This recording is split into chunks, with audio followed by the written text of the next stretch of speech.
Hello viewers, this is Saidur from innovative BD. আজকে আমি আপনাদেরকে দেখাবো কিভাবে একটা ইলেকট্রনিক সার্কিটকে আমরা বাস্তবে পাওয়ার না দিয়ে ল্যাপটপের মাধ্যমে সার্কিটটা চেক করতে হয়, সেটা আমি আপনাদেরকে দেখাবো। তো সেটা দেখানোর জন্য যে সফটওয়্যারটি প্রয়োজন হয়, সেই সফটওয়্যারটি আজকে আমি আপনাদেরকে ইনস্টলেশন করে প্রথমে দেখাবো। তারপরে ধাপে ধাপে আমি আপনাদেরকে দেখাবো কিভাবে সার্কিট টেস্ট করতে হয়, কিভাবে সার্কিট ডিজাইন করতে হয়, কিভাবে ইলেকট্রনিক কম্পোনেন্ট কোথায় কোনটা বসাতে হয়, কিভাবে ইলেকট্রনিক কম্পোনেন্ট টেস্ট করতে হয় ইত্যাদি আমি আপনাদেরকে দেখাবো। বন্ধুরা, আপনারা যদি এই ধরনের ভিডিও দেখতে পছন্দ করেন তাহলে চ্যানেলটি সাবস্ক্রাইব করে আমার সাথেই থাকুন।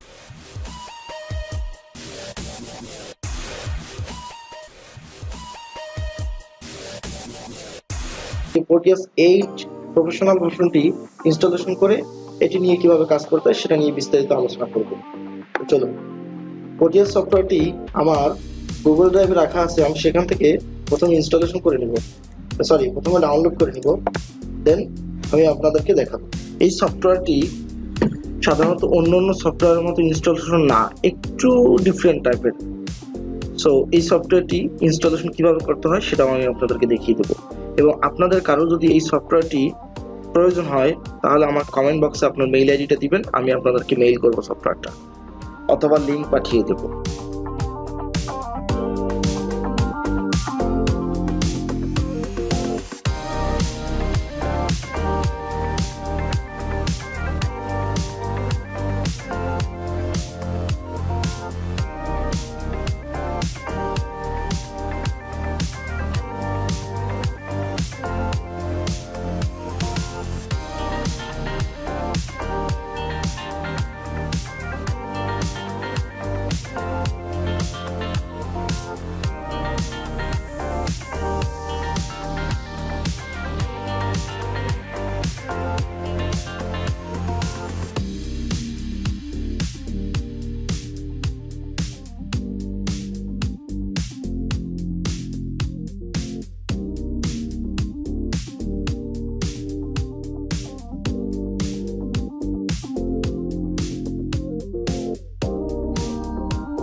দেখুন বন্ধুরা, এখানে lab centre licence manager, that means available keys, এখানে লাইসেন্স কি চাচ্ছে আমার কাছে। তো আমরা এখানে লাইসেন্স কি ব্রাউজ করব, ব্রাউজ ফর, এখানে লেখা আছে ব্রাউজ ফর কি ফাইল। তো আমাদের কি ফাইলটা কোথায় আছে? অবশ্যই সফটওয়্যারের ভিতরে আছে। তো আমরা সফটওয়্যারটা যেখানে আছে সেখানে যাব। সফটওয়্যারটা আছে কোথায় আমরা জানি, সফটওয়্যারটা আছে আমাদের ডাউনলোডের ভিতরে। ডাউনলোডের ভিতরে এইখানে প্রফেশনাল এর ভিতরে যাবেন, এখানে লাইসেন্স ফাইলটাকে সিলেক্ট করবেন, দেন ওপেন দিবেন। দেখুন লাইসেন্স ফাইলটা চলে আসছে। এই ইনস্টলেশন লেখাটা এখানে ছিল না, এখন আসছে। সো আমরা এখানে ইনস্টলেশনে ক্লিক করব, ইয়েস দেব।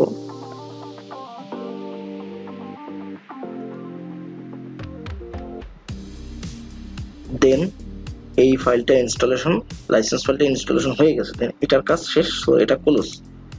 এখন দেখুন এখানে বলতেছে কি ইম্পোর্ট লেজেন্সি স্টাইল। তো এখানে বলতেছে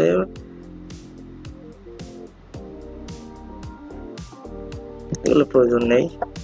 সো এখানে কাস্টম ইনস্টলেশন কথা বলতেছে, টিপিক্যাল ইনস্টলেশন কথা বলতেছে। আমরা কাস্টম ইনস্টলেশন আমরা টিপিক্যালি যেটা আছে সেটাই ইনস্টলেশন করে দিব। Do you want to run this file? Yes, run.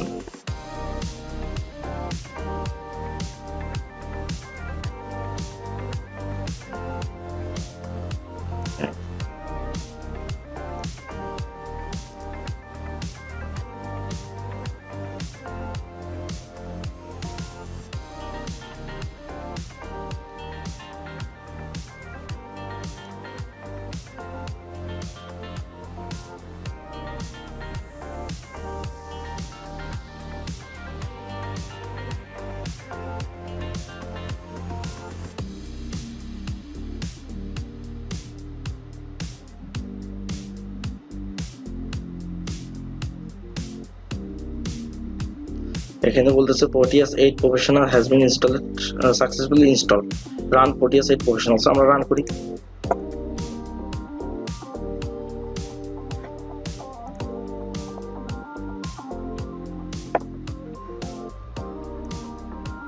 দেখুন সফটওয়্যারটি আমরা রান করার পরে রান হয়েছে, বাট আমরা যে ফাইলগুলো নিয়ে কাজ করব এখানে এই যে lsis লেখা আছে, এই লেখাটা আছে, এই দুইটার উপরে পিসিবি লেআউট একটা আর একটা হচ্ছে স্কিমেটিক, দুইটার একটাতেও কোনো কালার আসেনি, দ্যাট মিন্স এই দুইটা কোনো কাজ করতেছে না। সো এটার জন্য আমাদেরকে করতে হবে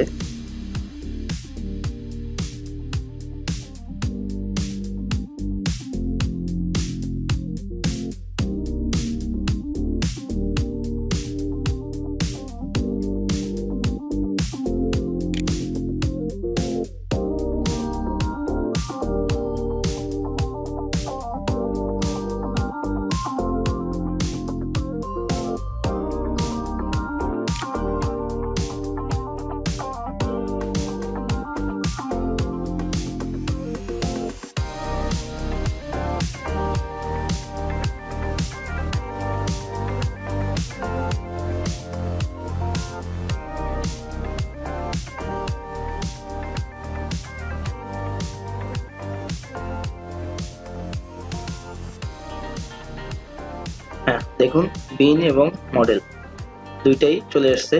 তো এখন আমরা এটাকে কেটে দিলাম। এখন আমরা proteus প্রফেশনালকে अगेन রান করব, দেখি কি হয়। দেখুন proteus 8 প্রফেশনাল রান হয়েছে এবং এই কালারটা কিন্তু আগে ছিল না, এখানে যে এখন যে কালারটা আসছে এই জিনিসটা আগে ছিল না। তো এখন এটা চলে আসছে, যে স্কিমেটিক ক্যাপচা এবং পিসিবি লেআউট চলে আসছে। সো আমরা এখন এটা দিয়ে কাজ করতে পারবো। আমরা পিসিবি লেআউটে গেলাম,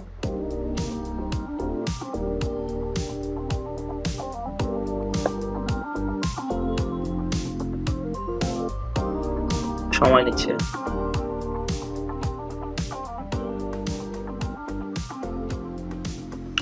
পিসিবি লেআউট চলে আসছে, লাইব্রেরিতে সকল কম্পোনেন্ট এখানে পাবো। তো এই হলো মোটামুটি proteus সফটওয়্যার। দেখুন proteus সফটওয়্যারের লাইব্রেরি থেকে ধরুন আমি একটা প্রোডাক্ট, একটা কম্পোনেন্ট আমি নিব।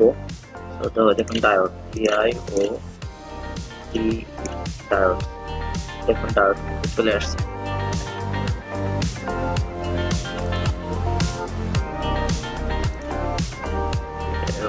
ডায়োড চলে আসছে, দেখুন ডায়োড চলে আসছে, ঠিক আছে।